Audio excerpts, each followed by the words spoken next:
Hello viewers, আসসালামু আলাইকুম। আপনারা কেমন আছেন? আশা করি ভালোই আছেন। 1 মিনিট ট্রিক্স চ্যানেলে আপনাকে স্বাগতম। আজকের পর্বে আপনারা শিখবেন লুকআপ ফাংশনের ব্যবহার। আসুন কথা না বাড়িয়ে চলে যাচ্ছি স্ক্রিনে। এই ভিডিও দেখে আপনারা যদি উপকৃত হন, আপনারা অবশ্যই আমার চ্যানেলটি সাবস্ক্রাইব করবেন। এর পাশাপাশি বেল আইকনে ক্লিক করে রাখবেন, যাতে পরবর্তী ভিডিওর নোটিফিকেশন সবার আগে আপনার কাছে পৌঁছে যায়।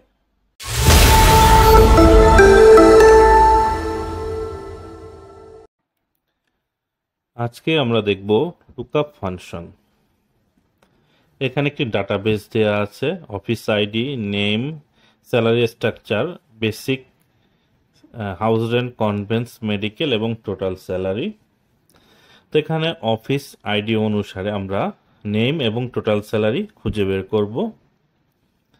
তো আমরা নেমের মধ্যে কার্সরটি রেখে ইকুয়াল সাইন প্রেস করব, তারপর লুকআপ লিখে ট্যাব বাটন প্রেস করে ফাংশনটি অ্যাক্টিভেট করব। তো ফাংশনটি আপনারা যখন অ্যাক্টিভেট করবেন, এখানে দুটো অপশন দেখতে পাবেন। লুকআপ ভ্যালু দুটোতেই সেম, তারপর আছে অ্যারে এবং প্রথমে বলা আছে লুকআপ ভেক্টর, রেজাল্ট ভেক্টর। তো আমরা লুকআপ ভ্যালু প্রথমে আইডি নাম্বারটা সিলেক্ট করলাম, তারপর কমা দেব। এখন লুকআপ অ্যারে হিসাবে আপনি যে কোনো একটি বা একের অধিক কলাম তুলে আনতে পারেন।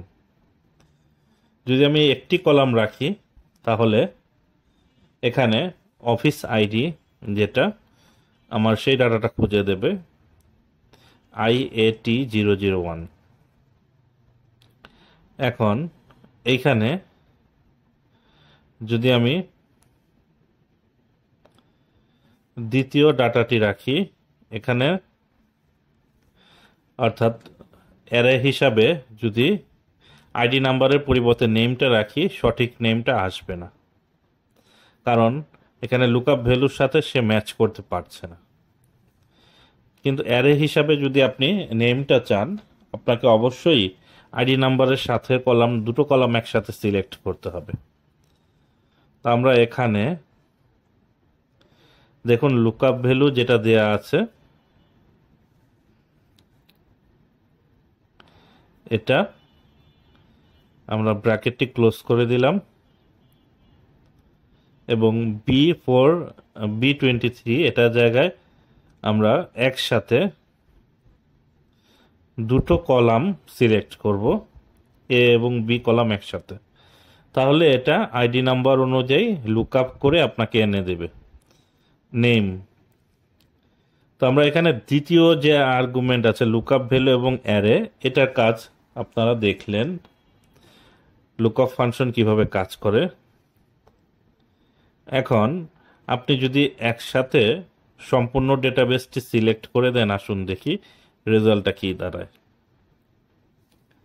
আমরা লুকআপ ভ্যালু অংশটুকু বাদ দিয়ে বাকি অংশটুকু মুছে নিচ্ছি। এবার আইডি নাম্বার থেকে টোটাল স্যালারি পর্যন্ত সিলেক্ট করব, তারপর এন্টার বাটনে প্রেস করব।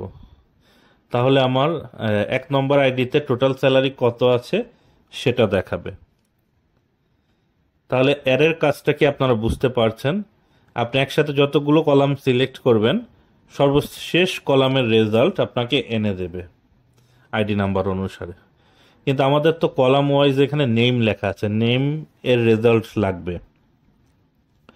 তো এর জন্য আমরা উপরের ফাংশনটি লুকআপ ভেক্টর এবং রেজাল্ট ভেক্টর এটা খুঁজে বের করব। তো আমরা ফাংশনটি মুছে দিয়ে ইকুয়াল সাইন প্রেস করে পুনরায় লুকআপ ফাংশনটি অ্যাক্টিভেট করব। লুকআপ ভ্যালুটা সিলেক্ট করব, আইডি নাম্বারটা সম্পূর্ণ ডাটাবেসটা আইডি নাম্বার হিসেবে সিলেক্ট করলাম, আইডি নাম্বারের অংশটুকু কলামটুকু, তারপর F4 বাটন প্রেস করে ফিক্স করে দিলাম। আর রেজাল্ট ভেক্টরে নামের অংশটুকু সিলেক্ট করে আমরা F4 বাটন প্রেস করে এটাকে ফিক্স করে দেব, তারপর এন্টার দেব। দেখুন 1 নম্বর আইডিতে শেখ বিন আবেদিন এই নামটা চলে এসেছে। এখন লুকআপ ফাংশনটি পুনরায় অ্যাক্টিভেট করে লুকআপ ভ্যালু সিলেক্ট করে আমরা আইডি নাম্বারটা কলামটা সম্পূর্ণটা সিলেক্ট করে F4 বাটন প্রেস করে দেব, অর্থাৎ সম্পূর্ণ এই কলামটি লক করে দেব। তারপর টোটাল স্যালারি কলামে সিলেক্ট করে F4 বাটন প্রেস করে দেব। F4 বাটন প্রেস করলে টোটাল স্যালারিটা লক হয়ে যাবে। এখন এই দুটো আমরা সিলেক্ট করে বা ফিল হ্যান্ডেল করে দিতে পারেন। ফিল হ্যান্ডেল করে দিলে দেখুন আইডি নাম্বার অনুসারে সবার নাম এবং তার টোটাল স্যালারি এখানে চলে এসেছে। আপনারা যারা ভিলুকআপ ব্যবহার করেন তার পরিবর্তে আপনারা লুকআপ ফাংশনও ব্যবহার করতে পারবেন। তো এখানে লক্ষ্য করুন 12 নম্বর আইডিতে আছে নাইমুর রহমান, তার টোটাল গ্রস স্যালারি 1,02,000 টাকা এখানে চলে এসেছে। তো লুকআপ ফাংশন কিভাবে কাজ করে সেটা আপনারা দেখলেন। এখন আরেকটা দেখুন, আমরা জানি ভিলুকআপ ডাটা লেফট থেকে রাইটে সার্চ করে ডাটা, কিন্তু রাইট কলাম থেকে লেফটে ডাটা সার্চ করতে পারে না। কিন্তু সেই প্রবলেমটা কিন্তু এখানে সলভ হয়ে গিয়েছে। দেখুন আইডি যেখানেই থাক আপনাকে লুকআপ ভেক্টর এবং রেজাল্ট ভেক্টর হিসাবে আপনার রাইট সাইড থেকে লেফট সাইডে ডাটা সার্চ করতে পারে লুকআপ ফাংশন, যেটা এই ফাংশনের সবচেয়ে বড় সুবিধা। তো এই ভিডিওটি ভালো লেগে থাকলে অবশ্যই আমার চ্যানেলটি সাবস্ক্রাইব করবেন। আজকের মতো এই পর্যন্ত।